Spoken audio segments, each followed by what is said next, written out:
You won't tell Max I told you. He'd come up here and he could tear the place apart easy.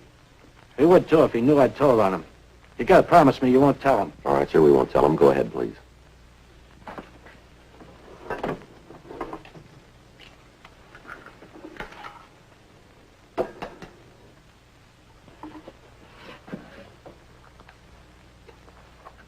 Well, Nadine, or Harriet, she came to work for me about 1.5 years ago. Came in and told me she'd had some experience in a dance place in the Midwest. I don't remember the name right off. Probably come to me. Yes, sir. Well, I told her I'd try her. You know, sort of a probationer. Yes, sir. Worked out fine.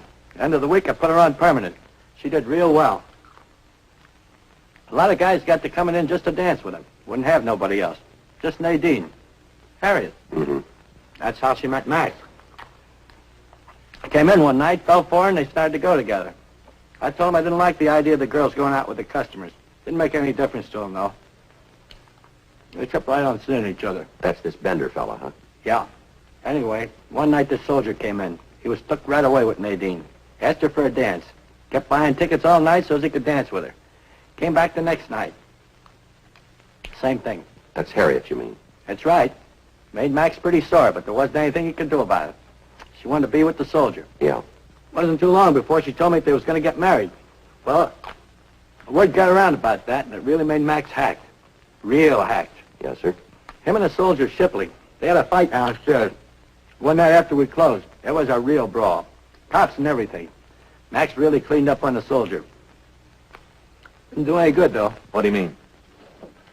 Nadine told Max to stay away from her. Keep far away. Told him that her and the soldier was going to get married and that they were through. She met Max and her. Yeah. The soldier and Nadine got married a couple days later, and she quit her job. Right after that, I heard he went overseas, and Max was around trying to break things up.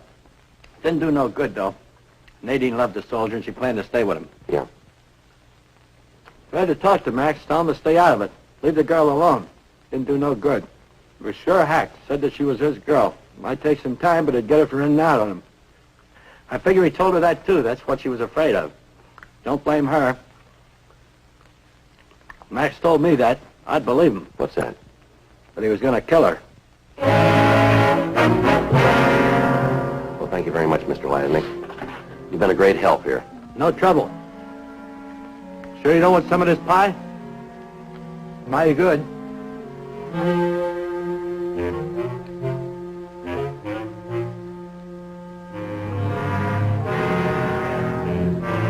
12:26 p.m. Frank and I got back to the office. We had a complete list of the people who worked with Harriet Shipley. In checking them through R&I, we found that none of the 14 people on the list had arrest records. We did find a record for Max Bender, who'd been picked up on a charge of suspicion of burglary. However, according to the information on the report, he'd been released because of lack of evidence. We checked the log about the fight Lasnik had mentioned. We found that an FI card had been filed, but no arrest had been made. We talked with Sergeant Eggenweiler and Sergeant Rubel, the officers who'd handled the burglary case. They told us that in their contacts with Bender, he was sullen and uncooperative. They went on to say that he'd been seen in the company of known criminals. They told us that in their opinion, they considered the man dangerous. They also said that they'd help us in finding him. Frank and I went ahead checking out the missing girl's friends and acquaintances. We talked to everybody on the list we'd gotten from Ernest Lasnik, but none of them could give us any idea where we might find the Shipley girl. Most of them, however, told us about the threat that Bender had made against her life, and they expressed the opinion that he was responsible for her disappearance. The next day, Thursday, August 19th. Did I tell you Harriet Shipley's mother-in-law called again this morning? No. What you want? Wanted to know how we were doing, what progress we've been able to make. Yeah. I filled her in on what we found. I didn't tell her about Bender. Just said we thought we'd be able to find the girl. Mm-hmm. You talked to her when she made the original report, didn't you, Joe? Yeah, I did. What do you think? What do you mean? Well, isn't there something a little off base to you? Well, I'm not sure I know what you're trying to get at. Well, it just seems to me that she doesn't care if we find her daughter-in-law or not. All she cares about is the kid. Yeah, I kind of got that idea myself. The way she talked, it doesn't sound like she and the girl got along too well, does it? Just seems like there's something she isn't telling us. I asked her this morning if she'd heard from her son, if he knew anything about where his wife might be. What'd she say to that? Told me she hasn't wanted to bother him, make him worry. Wouldn't even give me his mailing address. Said she didn't want him alarmed unless there was a reason. The way I see it, his wife being gone's reason enough, isn't it? I told her that. She said our job was just to find the girl and the baby, that's all. Well, cooperation like that isn't going to make it any easier. We can only do so much if she isn't going to help us. Doesn't make a lot of sense, Joe. Her filing the report and then holding out information. Missing persons Friday. Oh, yeah, Rubel. Where? Yeah. Mm-hmm. What'd she say? Yeah. I see. What? Yeah, do you want to call the crime lab? Right. Yeah, we'll meet you out there. Yeah, right away.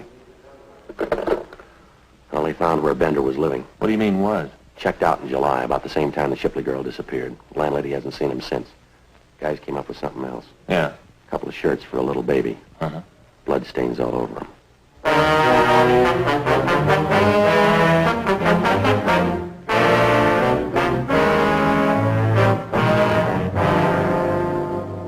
a.m. We got to the apartment where Bender had been living. The crew from the crime lab were there, and they were going over the place. Sergeant J. Allen told us that he'd have to run a precipitate test on the stains found on the clothing before he could tell whether or not they were of human origin. Frank left to call the office, and a local and an APB were put out on Max Bender, asking that he be picked up as a possible suspect. Also, to have his card flagged in the record bureau. We talked to the landlady at the apartment building, and she told us that Bender had left his apartment hurriedly one night about the middle of July. She told us no one had occupied the apartment since Bender left. We asked her to notify us immediately in the event the suspect returned. That afternoon, the picture of Harriet Shipley was telecast over the police program. We got several calls from citizens who said that they had seen the girl. One of the callers, a cab driver, told us that he'd driven a girl with a baby to a bus station during the month of July, and that the girl had told him that she wanted to go to San Diego. The police in that city were alerted.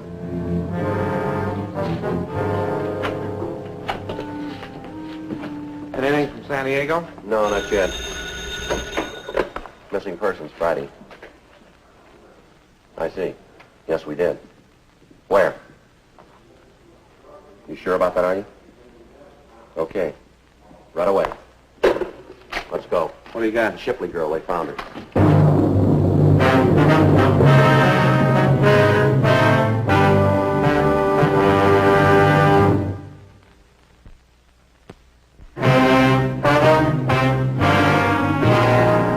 The call had come from a nurse at the State Mental Hospital in Camarillo. She told me that they had a patient who resembled the photograph of the missing girl as televised on the police program. Frank and I left the office and drove out to the hospital. We talked to the nurse who was taking care of the sick girl. According to the information on her admission papers, she'd been committed on August 10th by her sister, who gave the name Harriet Lavin. From personal effects and the scars on her wrists, we were reasonably sure of the identification. The nurse went on to tell us that the girl was undergoing treatment, but there was little hope for her recovery.